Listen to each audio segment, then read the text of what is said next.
Halo, assalamualaikum. Waalaikumsalam. Baik, dengan siapa di mana? Dengan hamba Allah di Demak. Hamba Allah di Demak. Baik, kita bersolat terlebih dahulu. Allahumma sholli ala sayyidina Muhammad wa ala ali sayyidina Muhammad. Allahumma sholli wa sallim barik ala sahbihi. Baik, Bu, langsung baik, silakan langsung bertanya kepada Bu ya. Ya, silakan. Halo. Iya, silakan. Silakan langsung kepada Bu ya. Iya. Gini, suami saya pernah mengatakan pisah, lepas, pergi dan bubar. Saya pernah bertanya Lepas? pada Mungkin suara bisa lebih dikeraskan lagi ya. Mengucapkan pisah setelah? ya. Gini dia, suami saya pernah mengatakan kata pisah, lepas, pergi dan bubar. Gimana? Saya pernah Pergi dan? bertanya pada seorang ustaz. Oh, sebentar, yang kedua kalimat yang kami mengucapkan pisah, kemudian apa tadi? Lepas. Halo, bisa diulang kembali? Halo. Iya, Pelan-pelan, diulang kembali satu. pelan-pelan. Gini, suami saya kan pernah mengatakan kata pisah, lepas, pergi dan bubar. Bubar. Lepas, pergi, dan bubar. Oh, tapi gimana? Saya pernah bertanya pada seorang ustadz bahwa kata pisah dan pergi saat emosi adalah kata talak. Dan saya pernah membaca sebuah artikel menurut madhab Syafi'i bahwa kata pisah dan lepas termasuk talak syar'i. Namun ada seorang ustadz yang menganggap itu adalah kinayah. Saya ragu dan was-was. Lalu pendapat mana yang benar? Soalnya rumah tangga saya ini sudah harmonis. Kalau memang itu kinayah,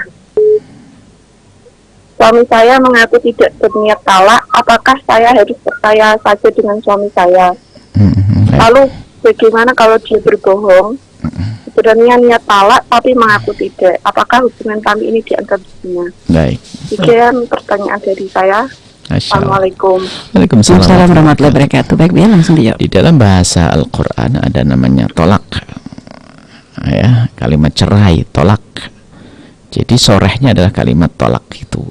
Jika diterjemahkan bahasa Indonesia dengan kalimat cerai, kalau sudah kalimat cerai itu nggak bisa dibawa ke makna yang lain. Tapi kalau kalimat pisah, lepas atau pergi, Bubar. itu bubar, itu bisa diarahkan ke makna yang lain. Artinya Anda tidak usah ragu lagi karena pisah. Nggak ada orang berjalan, ya kita pisah. Bisa karena mobilnya beda, yang satu grup perempuan semuanya ini. Bisa rumah. Bisa rumah atau apa ya. Jadi itu adalah termasuk kinayah. Tidak usah ragu bahwasanya itu adalah kinayah. Tinggal kembalikan kepada suami. Kalau suami mengakui itu adalah bukan, nggak usah dipaksa. Nah, perlunya sehat kalimat diucap itu adalah untuk itu. Kalau kalimat tidak bisa percaya, terus bagaimana? Urusan hati kan masing-masing orang. Iya, ya. Nah, jadi kalau urusan dia berbohong, urusan dia, bukan urusan Anda. Anda pun tidak perlu maksa. Bagaimana Anda maksa? Dia tidak niat kok. Nah, jadi jangan Anda paksa. Anda bohong ya? Nggak perlu, itu kurang ajar namanya. Orang tidak bohong, Anda katakan bohong juga nggak boleh. Selagi suami mengatakan, saya tidak niat mencerai kok, ya sudah.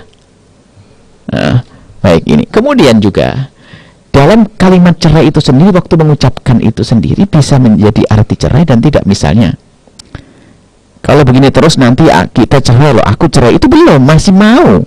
Ya, ya. Jadi masih mau. Kalau gini terus ya, kalau gini terus, kalau ini kan, gini terus, ini belum jatuh cerai.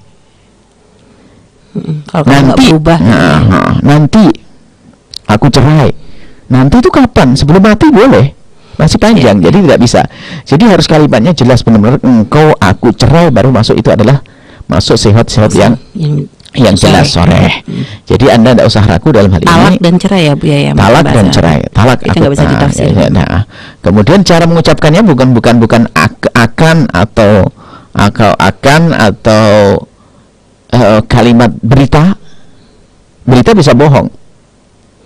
Berita bisa bohong, bukan berita. Jadi kalau berita aku kalau tanya orang, kamu sudah mencerai istri, aku telah, kan bahasanya kan iya sudah, itu kan belum diucapkan. Iya, ya. Yang mengucapkan orang lain, ya sudah apa, kan itu ya. Jadi harus kalau kalimat cerai yang sore itu harus diucapkan oleh seorang suami dengan kalimat engkau aku cerai atau engkau aku talak.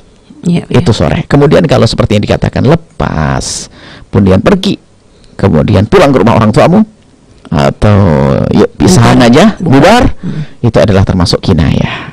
Kalau mangsang pengucap itu mengaku itu perceraian, jatuh cerai. Anda tidak usah ragu, apalagi Anda katakan rumah tangga Anda harmonis ya. Berarti ya kalau sudah harmonis, Pak, itu korinah lebih laku, itu petunjuk sangat jelas bahwasanya itu bukan perceraian. Dan kenapa harmonis kok cerai?